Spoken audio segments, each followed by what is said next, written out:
They are a very big problem. Molecules are large. So amino acids like carbohydrates, they also have three effects. They could be D or F. So like R and S in normal organic molecule. But here we always, in biochemistry, we just want to recognize them from just fundamental organic chemistry. We give them R and S, D or L. So D or L or alpha and beta. So in all the amino acids we have, they're all chiral. The main amino acid, the 20 amino acids, not all of them. Just the 20 amino acids that make our body, make the protein, or they used in a lot of important pathways in our body. So they're all chiral except one single amino acid, which is the glycine, because the two R groups on the glycine, there are two hydrogen. So all of them chiral except the glycine. All of them are L isomer. So whereas the D isomer we don't need it, but it's available in other animals, so bacteria maybe or somewhere else. So there's D isomers. But here in the amino acid about the stoichiometry, because it's fixed, they have all L, so there's nothing interesting to talk about it now. So all we want to talk about is the properties of this amino acid in order to be able to understand the behavior of the proteins and the enzyme exactly. So in the amino acid, because we said it has a important rule, it's Switzer-Ion rule. So we said it has dipole, one of them positive, one of them negative. And the negative is on the carboxylate ion, on the carboxylic acid, which is carboxylate ion, and the positive charge is on the ammonium ion. So here, the positive charge on the amino terminus, which is the N terminus, and here C terminus negatively charged. So this is the normal Switzer. So therefore, this molecule makes it a kind of having acid-base properties. Sometimes becomes acid, sometimes becomes base, because of the two groups of the amino group and the carboxylic acid group. So if you look at this simple simple amino acid equation you see here, this is the normal drugger, this is normal, which is not Switzer-Ion, or this molecule supposed to be like this without having charges at pKa 5. But if you change the pKa to pKa 9, it will have a kind of the Switzer-Ion or negative charge and positive charge. The net charge is 0, but it's dipolar ion. So this what tells you that amino acid they are Switzer-Ion and also they are amphoteric molecule, like water. Water is amphoteric. Why? Because it behaves like water base and behaves like an acid. So sometimes can give protons, sometimes able to accept the protons. So that's why it also the amino acid, also amphoteric. Why? Because you have good conjugate base and conjugate acid here. Conjugate base and good conjugate acid here. Okay? You remember bronzic acid and bronzic base from general chemistry. Bronzic acid is the molecule that gives the proton, that acetic acid. And the bronzic base is the molecule that accepts the proton, like ammonia. So here the same thing. And from the, just some simple revision, let's take this acetic acid. Let's say H2O. Okay, we have here acetate ion plus hydrogen. So this is the boric acid. This is the conjugate base of the acid. And this is the conjugate acid. Okay? Conjugate acid. So this conjugate base here is similar here, we have conjugate base here. And this one is conjugate acid, because it carries the proton. Because if you look to the ammonia, for example, as a bronzic base, so you will get ammonium ion, okay? Let's say like this. So you see here, this is ammonium, which is the conjugate acid of the base. Remember, this is from general chemistry. Just simple recitation of the acid and basis. Okay, so this is conjugate acid. So therefore we have conjugate base here, we have conjugate acid here. Therefore this is unfortunate point.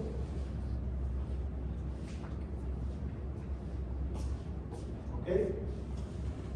So why we are studying this, acidity and basicity of the amino acid?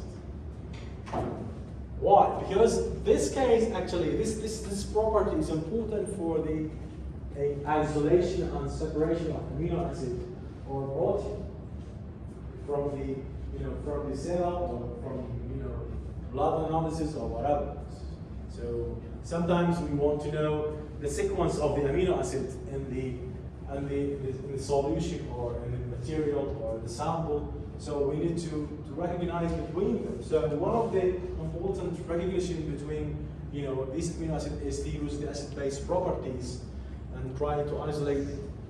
Because at specific pH, some of the group will accept the proton, some of the group lose proton or accept OH or whatever. So based on this, acidity and basicity will be able to isolate them from the solution.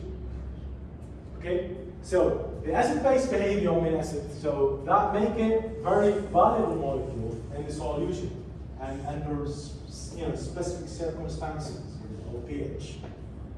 And if you look at this molecule here, which is the same amino acid, just simple molecule. So this simple molecule, the R side chain over here, the R side chain is just unknown. We don't know what it is. Doesn't matter, any amino acid. So this molecule, you take it as a butyrione.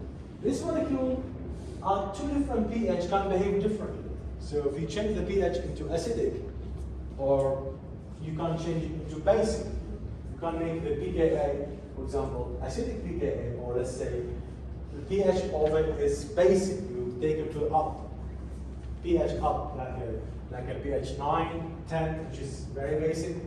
Or you can take the pH down to pH 3, pH 2, pH 1, pH 4, which is acidic, by changing the pH, by either adding acid to it or adding base.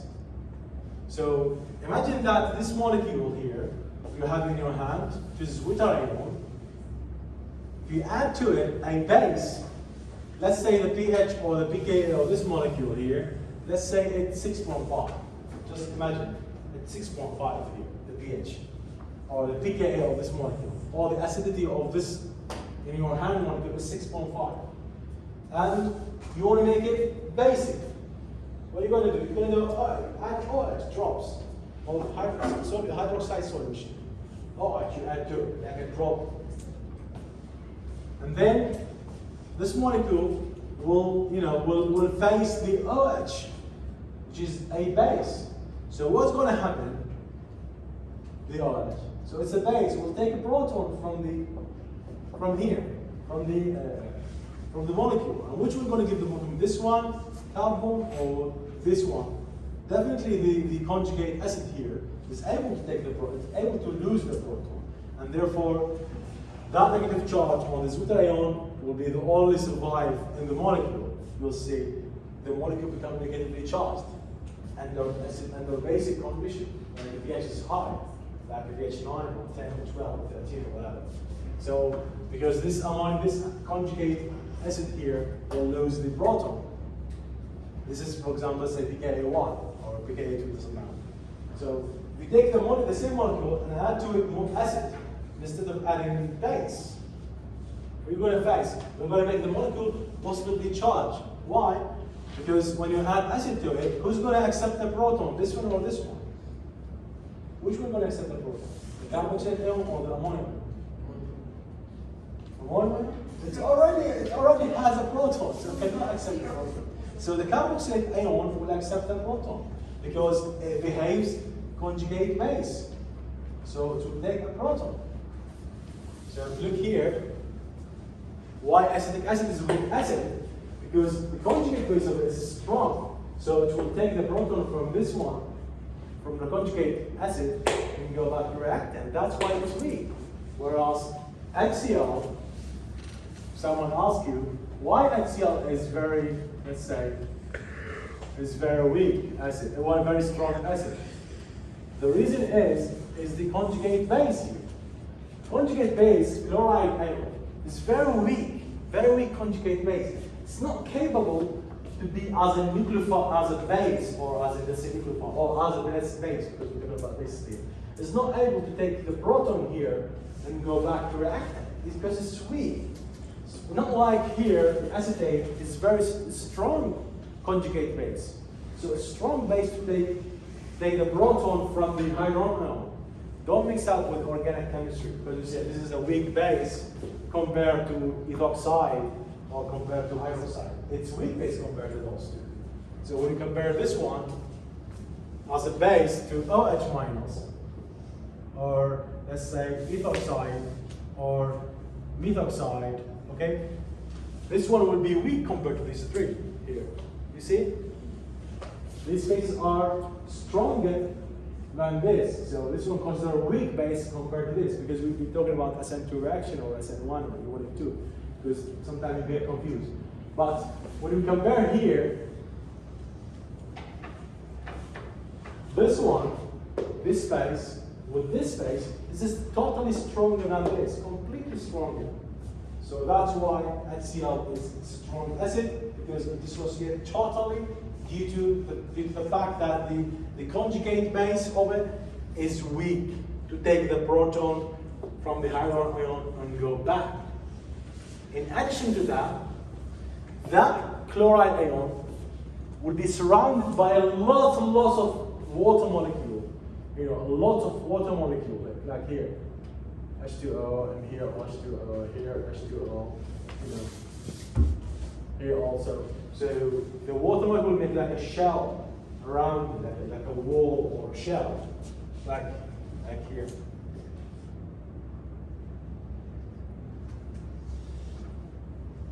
And all these, this one is H2O, so they will surround it totally, and therefore prevent it from going back, take the proton. Whereas here, the acetate, it is strong compared to this one, but also the water molecule here, if they want to make like a shell, that shell will be, it's not strong like this here, because this is stronger one, stronger base, so that the water molecule will never be able to, you know, to survive the high electronegativity around the carboxyl ion.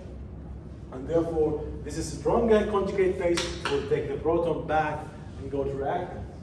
But if you compare this, for example, to this one,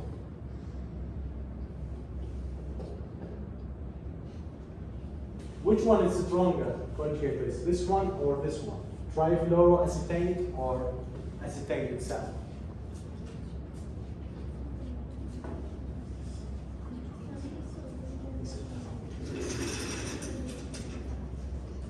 Which one is stronger, the trifluoro CF3, C double bond O minus, or CH3, C double bond O minus?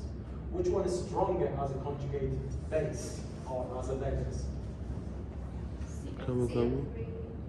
Is stronger. Stronger. No. So why? Because CF3 itself has a weak base, so it can be a strong conjugate base. That's why. I think so. I think I get your point. So, what's the difference between CF3 and CH3? So CF bond and CH bond. Who is, you know, more electronegative? CF bond is very electronegative, because fluorine is highly electronegative. It's the highest one in the periodic table. So what's going to do? The electron will traveling groups. So it will take the electrons, you know, from the carboxylates toward the fluorine. So it will make the carbon more and more deficient. So if you look to this here, this carbon, this carbon. This carbon is less electronically deficient than this. This is higher, because this is even electronically deficient because of the carboxylase, because it's electron drowning. But in addition to this one, we have 3 fluorine atoms. They are highly electronegative atoms, and therefore wake up, make the carbon on this one more deficient. Therefore, this will lose the basicity. compared to this. It's a stronger base than this. Because this one has a highly, highly electronegative groups, very electron driving. Just pull the electron toward this carbon from here. So that group will take electron from here. Because this carbon very, very electron deficient. So this carbon has someone to support, compensate the electronic deficiency. So this has to take the loss on this carbon. And therefore this will be weaker conjugate base or weaker base compared to this one. Because this is so much, too much electron driving. So, however, the acid of this one, which is the CF3, which one is stronger? This one, CF3, C12OH, or CH3, C12OH? Which one? This one or this one? Which one is strong acid? CF3, C12OH, or CH3, C12OH? Which one? Trifluoro acid or acetic acid? Which one? Trifluoro stronger or the acetic acid itself stronger? Stronger. Oh my God! Who teach you general chemistry? I just want to meet him. I'm so interested to see this guy.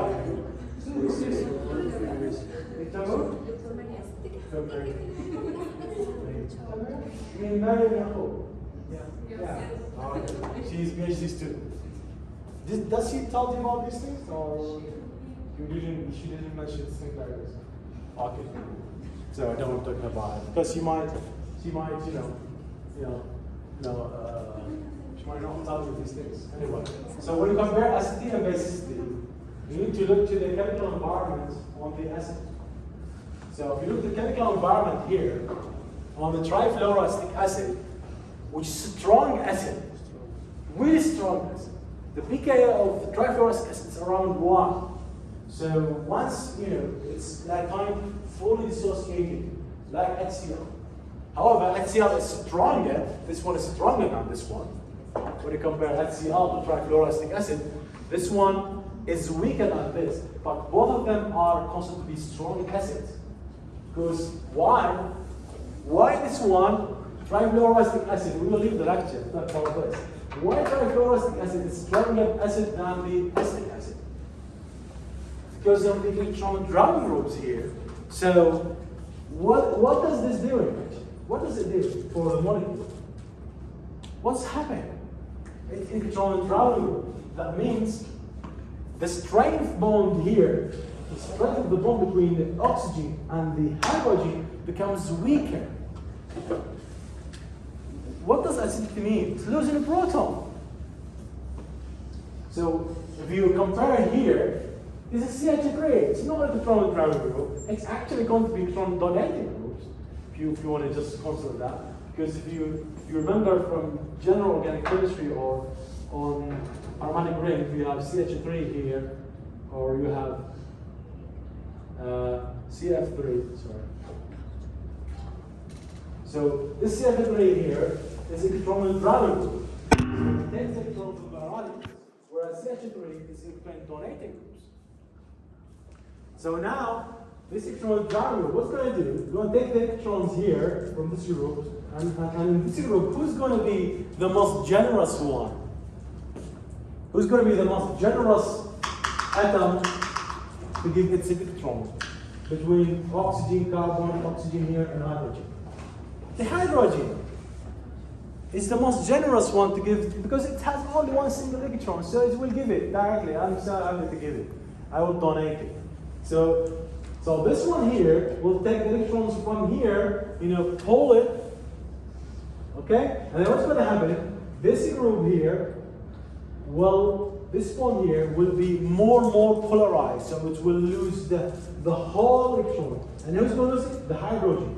So it will lose the electron to the oxygen, okay? And then that one will be very, very, very weak.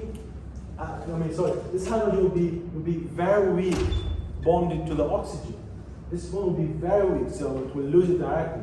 Whereas here, the bond between the H and O is stronger than here because of this electron driving group. This is weak. compared to this. This is very strong ground. This is actually protonating. So the strength of the OH here is stronger than the strength of the OH bond here because of this group. Therefore, this one will be stronger acid compared to this molecule. So definitely it will lose the proton once you add it to water. So you have CF3. What about Cl3? Instead of CF3, what about Cl3? Cl. Which one's stronger? Cl3, trichloroacetic acid, or trifluoroacetic acid? Which one? Trifluoroacetic acid or trifluoro? Trifluoro is stronger because the electronegativity of the fluorine is higher by far than the chlorine.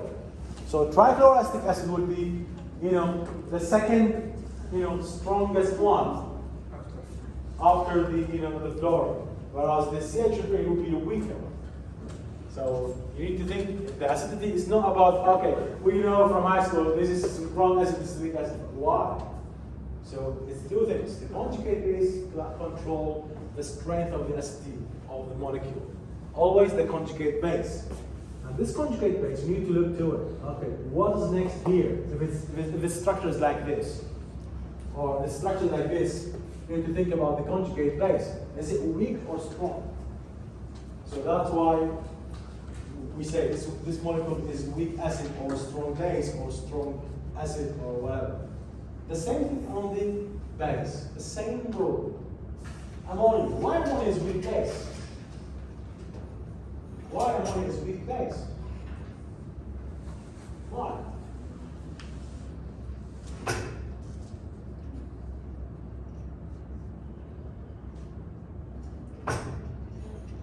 What about the conjugate acid and conjugate base of the ammonia? So when you add, when you deal with CH3 and NH3 ammonia, for example, here. What about it? Why it's weak base when you add it to water? Why is it to be weak base? Look to the conjugate acid and conjugate base. This is the conjugate acid, and this is the conjugate base. Look to the conjugate acid and conjugate base. Look at the conjugate base actually. Is it weak base or strong? Strong base. So to take the bottom here on goes down. So that's why it's weak.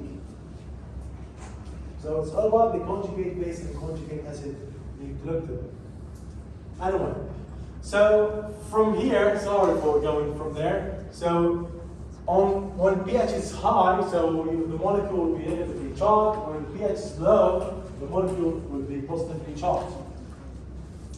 So this, these two pathways, pKa1 for the low pH and pKa2 for the high pH, dividing the number of them, pKa1 here and pKa2, divided by 2 will give you the PI, which is isoelectric point. And this isoelectric point means the pH at which the amino acid exists largely in a neutral or glutationic form, but when a charge depends on the molecule. What does it mean depend on the molecule? Depend on the R side chain. What's the R side chain? If the R side chain is non-polar, like tyrosine, or let's say, non-ionized, like tyrosine, or therione, or lysine. So the R side chain is not adding anything because it's already doesn't give any proton. It's in neutral. But who's going to control that? Control the PI is the amino group and the carboxylic acid group. However, if you talk about the let's say the acidic amino acid or the basic, no, you will have the acidic group, the amino group, and the R side chain because the R side chain has properties either acidic or basic. So we need to care about the PI. So the PI is the is the pH when the molecule is neutral. But sometimes you can't control it neutral because of the other side chain. Okay? We need to bring for us all of us. At least for me.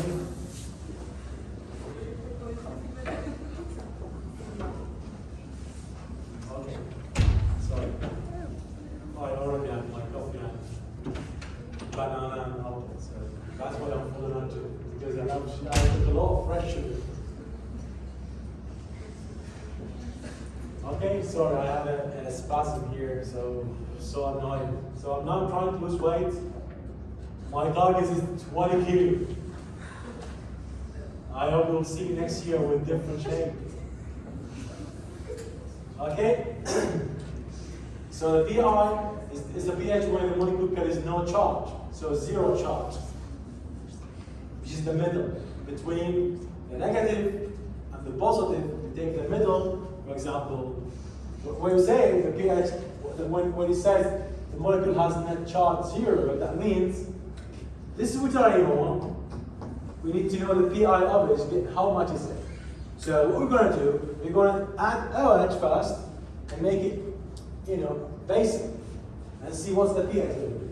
And then add H, for example, add proton, so add acid from the other side, and see how much the pH. So the pH of this side plus the pH of this side divided by 2 will give you the average.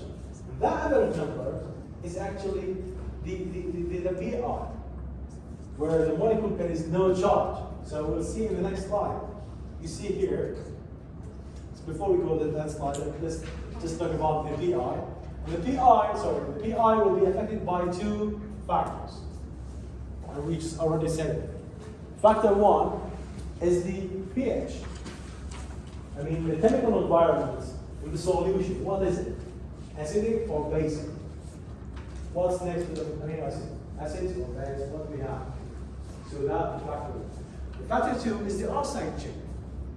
The R side chain, what is it? Non-polar, polar, ionizable, non-ionizable, acidic, basic? No, no. It's not that. Everyone is in an emergency call. Oh my goodness. Why are you doing here? And trust me, anyone can ask as well as you sound the same thing. How can we do this? Well, how can we write this structure? I hope that I'm able to go and filtrate the screen and just show you back from screen. What?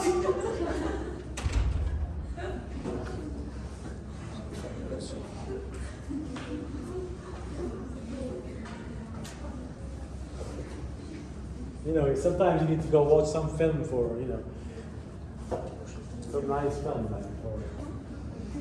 I like to watch, Charlie Chaplin or Mr. Bean.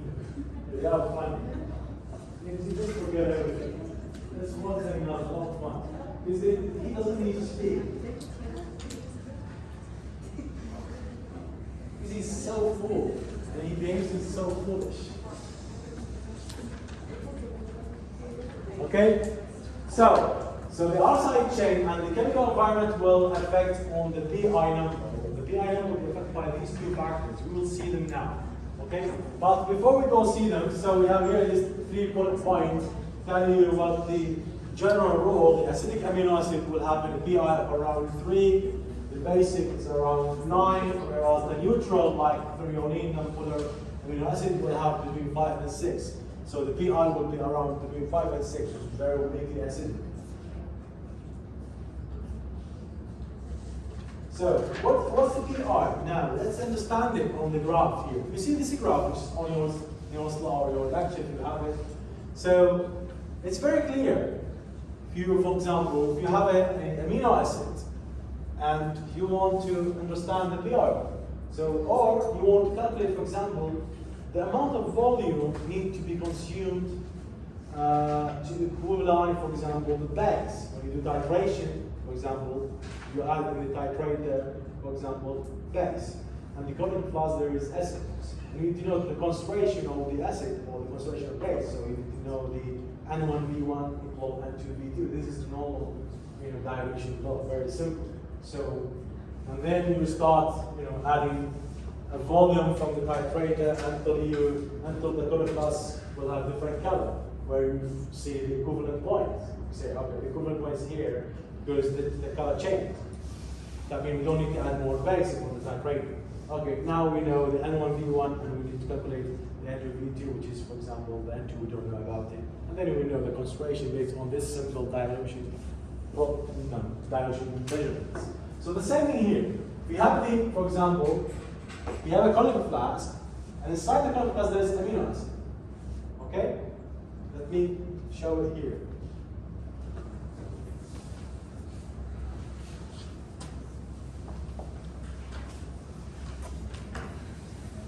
Because this is the most important topic in the whole lecture. So the rest is just nothing. So imagine that you have this conical flask, okay? And inside here, there is, let's say amino acid. Inside this conical flask. And you start adding, for example, first you start adding OH. Or let's say this amino acid is acidic. Let's start from the beginning. Okay, this amino acid is actually acidic amino acid. It's acidic one. Let's say sparking acid. Okay? And then you start adding, what do you need? It's acidic. So you start adding, for example, base to it. Okay? You start adding base. You start adding base here. Okay? And then you start adding base until you see the pH is, for example, let's start from there. The pH is not changed. For example, reach to a specific volume or a specific number of equivalent from the OH you are adding. It's not changed, so it just becomes like a very flat line. At the beginning, you started, for example, from here, and then as you add OH, it's going up, and then flat. That means it reached here, and then nothing going to happen. It's stable. That means as much as you add more, will not affect the reactions. So just the line becomes flat.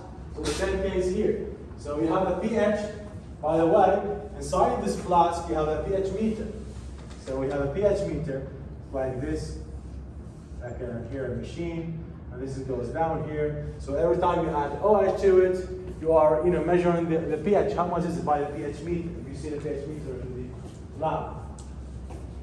So because it's acidic, for example, and then once you add, for example, OH, the color change, and you get the pKa. So, okay, it's here. Okay, the pKa here or the pH here is 9.6. So pH here is 9.6. Okay, this is now when it's acid, when it's basic. So what about, I want to make it acidic. What should I add to it? So I'll bring another one, but I draw this one. I bring another amino acid, the same amino acid, sorry. Add it to flask, and then start adding acid to it. Drop by drop. Until I see the color change. Just simple experiment. Once it's changed, it's here. Once you add more and more, it will never change nothing. It's just flat, you see. So you'll get the pKa2, which is the pH meter, telling you this pH is around 2.3. So you record it 2.3, and there you have 9.6. Okay, the pI will be around 6 because 2.3 plus 9.6 would be the average of them is the 6. What's the 6 it means? So this is glycine here. Let's consume this molecule. This is glycine. This is glycine here on the acidic in the acidic medium. When the solution is acidic, the pH of the pKa of the glycine, which is positively charged, because we know when we add acid, so this will be protonated and this will survive, remain positively charged. So it's 2.3. However, on the basic, you'll see the carboxylate ion there, lose the proton, and the molecule will carry this negative charge. So those negative and positive, they are useful to isolate the amino acid. Because if you have the electrophoresis machine, which we'll see in the next slides, the electrophoresis machine, if you want to isolate the acid, or the amino acid, sorry, based on the pH of the environment, you will isolate it. Because in the electrophoresis machine, there's electrodes, positive and negative. So if the molecule carries negative charge, then the molecule will be attracted to the positive electrode. And if the molecule is positively charged, it will go to the negative electrode. So based on these charges, we will isolate it. Okay? Anyway, so from these two, we know the pI is 6. And the 6, if you look here on this y-axis here, the 6 is here. So So that means that pi on this graph should be is here, which is equivalent to 6. So therefore we know the molecule at pH 6 will carry no charge. It will be totally zwitteric. Totally zwitteric. So at pH 6, the molecule will be no positive and no negative. So it will be 0. The net charge is 0. That what does it mean, pi? At pH 6, the molecule will be, totally zwitteric. The charge is 0. Okay? For this glycine, because this is not non-polar and it's not ionized molecule. But when we have an acidic and basic, the case is going to be different. So the first example we just talked about it, which is the pi6. So let's take another two examples. One of them acidic, one of them basic. So we took example about the non-polar one. And let's take another one. It's acidic, another one is basic. Who's able to explain that one? One will get 1 point, but you should explain it well.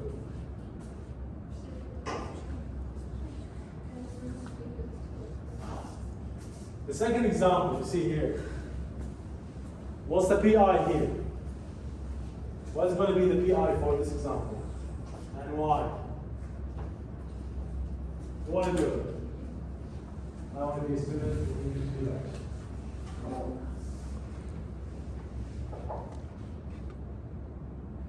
Because this is the most important slide, and the rest is 1.9 plus 3.6 divided.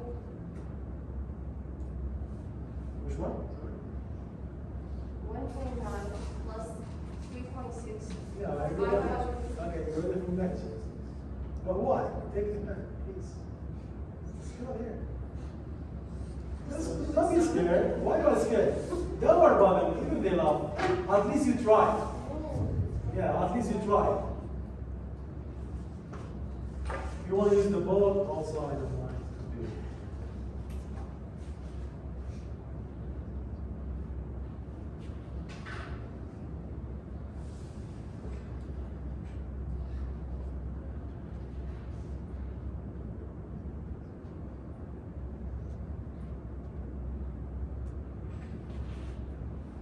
Yeah, but why? I know you would choose these things, but why? How did you decide that this is the right pKa? We took pKa 3, and we took pKa 1, and we ignored pKa 2. That's the question. Say it in English. I just mathematically solved it. I don't know about the main reason. I don't know about it. Why just come back? Just try. Just try to get a point. So you get a point. You need to be a hero opponent. So why you select these two? Just think about it. Think about the molecule. What the molecule is. We have low pH. Because he's the hero. Yeah.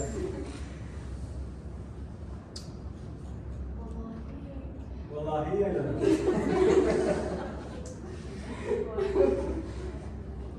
It kind of helps. Okay, what do you think of Carol? So the lower pKa, pKa 3 is related to the last one. Why you select pKa 1? And I know it's right, pKa 1 and pKa 2 is the right pKa to calculate the pi for this molecule. But why?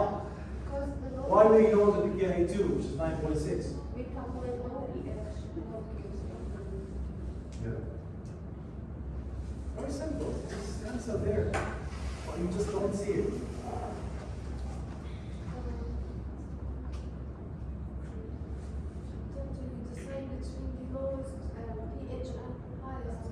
No, that's not the We reason. don't use the conjugate form, we only use the No, product and the reactant. no. Someone else here, lady, you should. Thank you. The You're third full. pKa has the charge on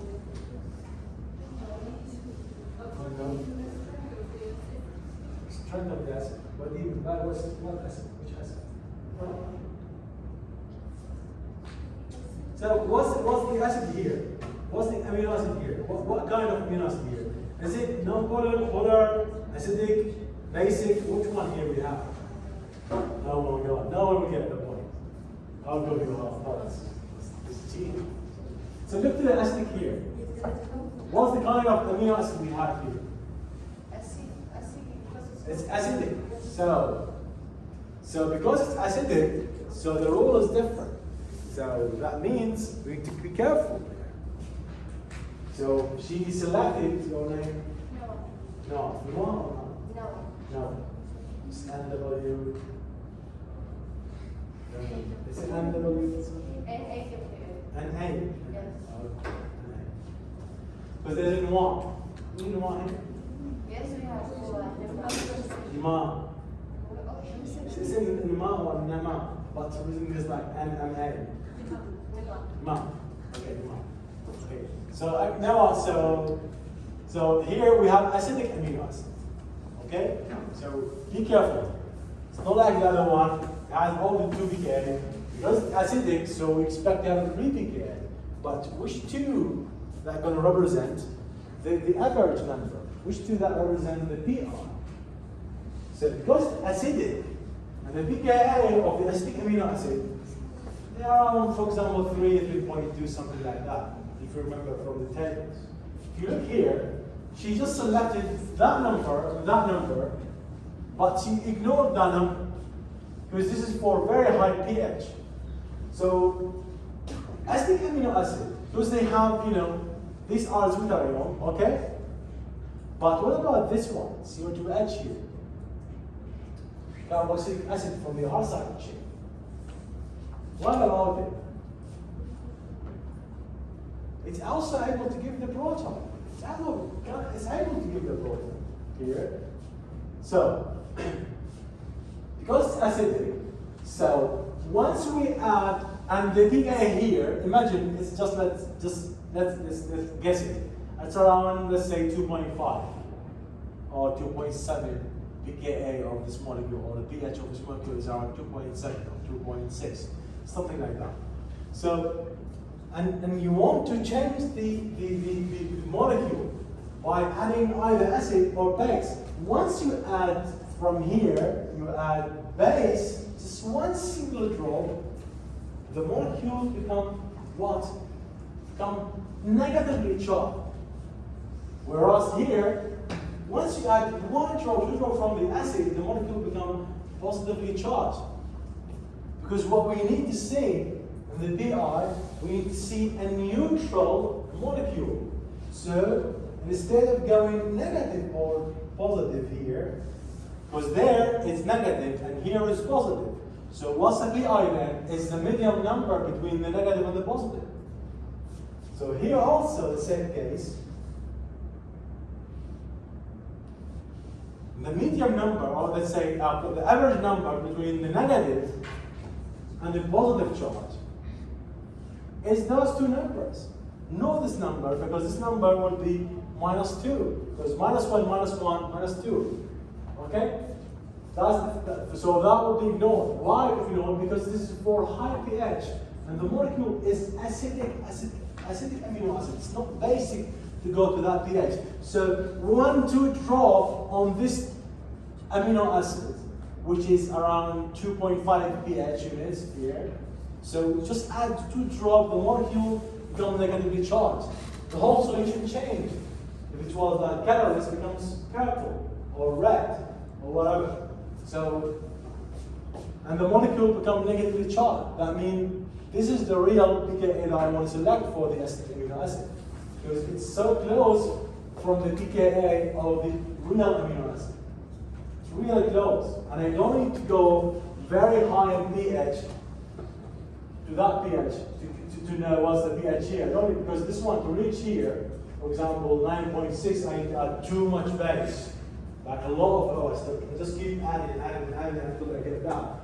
And here, the total net charge here is -2, whereas here, charge here +1.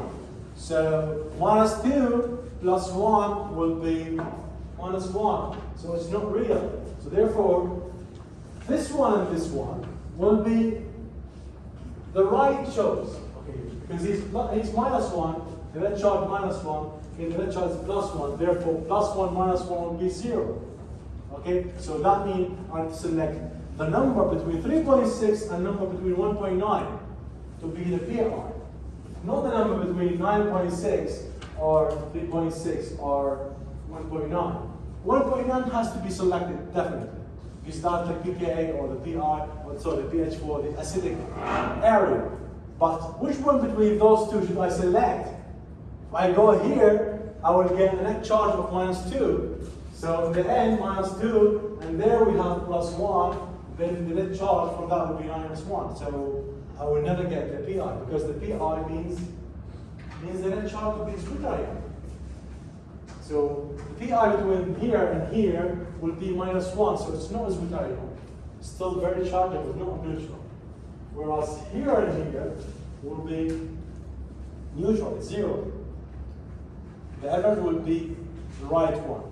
And as in addition to that, this is acidic molecule. I don't need to go too much in pH to calculate the PI. Just I need to add a few drop to it, compare the PI and as in the basic area of this molecule.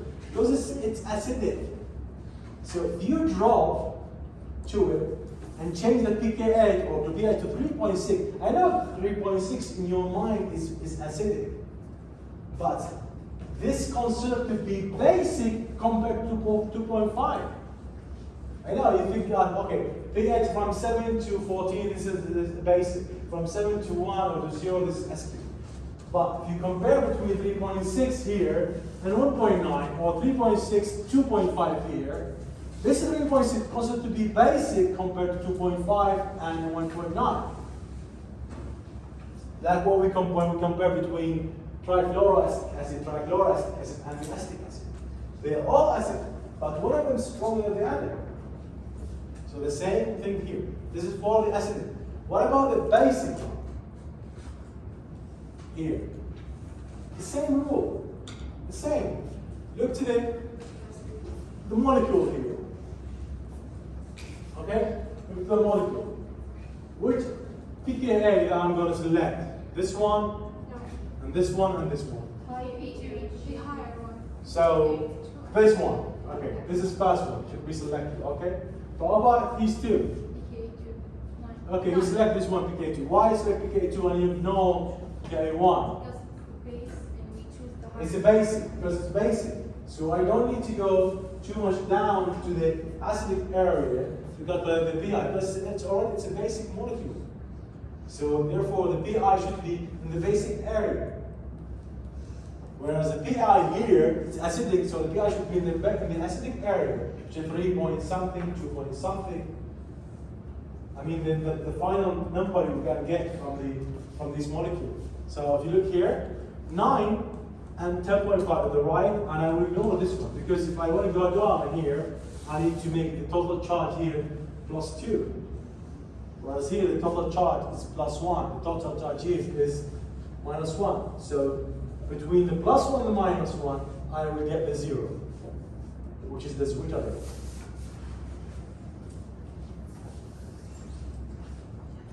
So this is a representation for the electrophoresis. This is what we need to understand the PI of these amino acids. Because in the electrophoresis you have two electrons. Sorry, one of them is negative, one of them is positive. So those molecules, those amino acids that carries a positive charge, will be in attraction with a negative charge. So because it's like a battery, we have two poles. One of them negative, one is positive. Okay? So then the positive will be an attraction to the negative, and the negative amino acid will be attracted to the positive. And in this case, we'll be able to separate them and isolate them. And you need these things in clinical chemistry, actually, or biochemistry, or pharmaceutical, analysis, like this. This table tells you what's the pKa of every single amino acid. So look here, lysine has 2 pKa, pKa1 and pKa2. So pKa1 for the amino group here is 2, and pKa1 is for the carboxylic acid. So you can know from this table what's the pKa of every group. For example, here the leucine, the pKa for amino group is 9.7. Why 9.7? Because it's base. So the pK should be basic. Whereas the pKa for the carboxylic acid or the same molecule is 2.3. Why is 2.3? Because it's acidic group. So these are up to you. Want to read them, understand them, up to you. Don't care. So just tell it. So here, next slide, they are very simple. Just need to know about some acids, just few amino acids. You can't read all of them. You want to read them online, up to you. You can't read about every single amino acid. What in lysine? Exactly. You can't read about lysine laws. You can't read a lot of them. There's a law of metabolic pathway where the glycine is actually one of the most predominant amino acids in protein. Glycine. It's small. Okay. And there's an important thing here where we need to see whether this amino acid is essential or non-essential. And an essential, when you say this amino acid is essential or this fatty acid is essential, that means we need to take it in our diet. We say this is not essential, it is not essential. I mean the body is able to make it. Because some of the amino acids the body is not able to make it. So you need to take it in our diet. So the amino acids, no, the body is able to synthesize it. So how the body synthesizes it is with the help of enzyme, the DNA. There's a lot of reaction inside the cells that tells, okay, make glycine. I want this fatty acid. I want this molecule, but not the vitamins. Vitamins, they are not, biologically sensitive by our body. So our body doesn't make vitamins. Vitamins are made from diets. We don't make them inside the body. So our body is not able to make them. So we talk about these things. For example, here the alanine says it's not essential to humans because the body is able to make it, able to synthesize it. And here this one, it's essential, so we need to take it, to eat it. Your diet, where is the value? Which food has the value? These things. Sometimes we don't care about them. We don't care about the. Okay, so I want to eat good food has value. What do I want to do? You are really bad chemist, or you are really good pharmacy, and you have good knowledge about these things. You don't care about. Because these things that you consider as they are minor effect on the body. Now they have great impact on the body. As I said, every single disease comes from a simple problem, very little. Very little. Every time you lose it and you just ignore it. Trust me, that small ball becomes a big ball. It's like an ice ball. Cancer. Why do we have cancer? Cancer is a problem with cancer. Cancer starts from just single radical reaction. Just one single radical reaction. Very small one, you don't know it. But after 10 years, 5 years, you'll see the result. Because it will start like growing. It will start with a very tiny small size, like an English-form size. But after years and years, that English-form will become like a centimeters. Because you are just leaving. And then the ball is starting growing until it becomes like a very big ball and big ball. However, if you are able to identify it from the beginning, you will not have a cancer.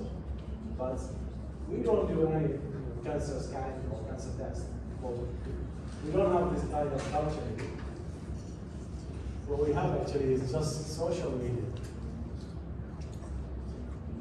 Okay, so also here in this slide is just the rare amino acid, like 4-hydroxyproline here is found in collagen.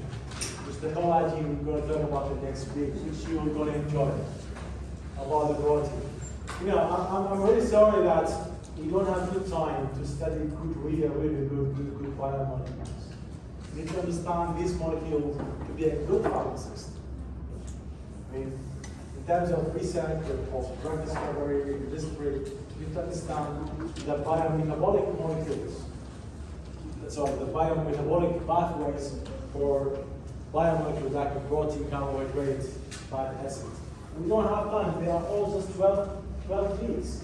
So this is the first one. We just finished amino acids, just simple introduction to amino acids. And the simple introduction to calculus. And then we need to spend another 2 weeks on simple introduction to proteins. And then the next 2 weeks after that, we need to spend only on enzymes. However, enzymes, it needs at least 6 lectures to be covered. Because enzymology is so big topic.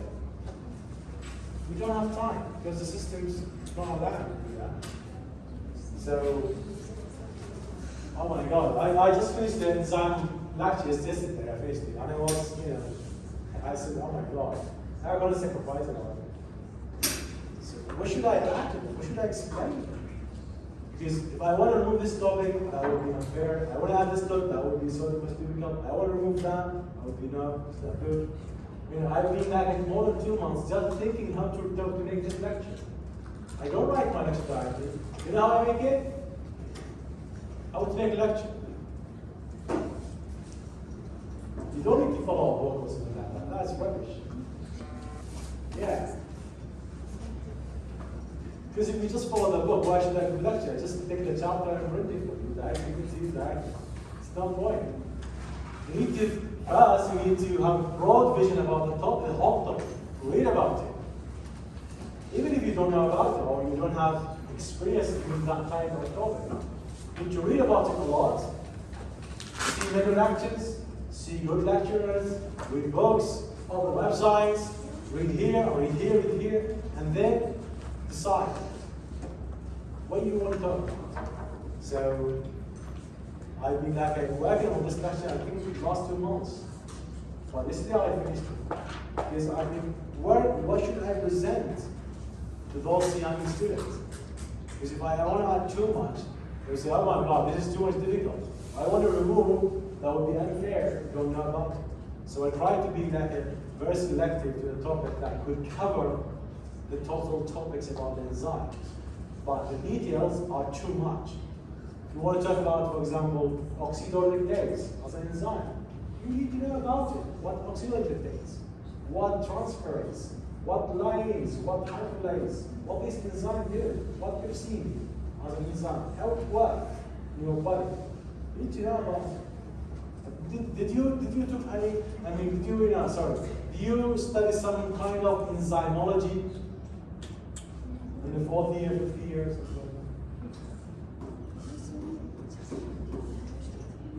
That's terrible. Because that's what you should think about. You should take this lecture, take this course, and you should spend like the whole course on enzymology. Because enzymology will allow you to be a drug discoverer. Because once you understand how enzyme works, you'll be able to develop a medicine. That's what you need to know. You need to know the whole thing about enzymes, enzymatic reactions, and how they behave. Because there's a lot of things to talk about. It's a huge, it's a whole department in enzymology. You need to read about enzymology. But unfortunately, we don't have time. What I suggested to the department, saying, okay, can we provide this, this course, like a few weeks course, or maybe 12 week course, because the course of enzymology will allow you to understand drug discovery. Because one of your studies in pharmacy is drug discovery. Is that right? Trying to learn about drug discovery and drug delivery and how the drug transfer from the bloodstream to the enzyme.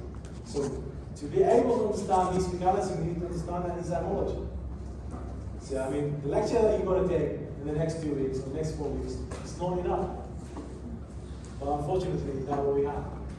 Anyway, so guys, you need to, one of you has to send an email to one of you, or to be groups for the presentation.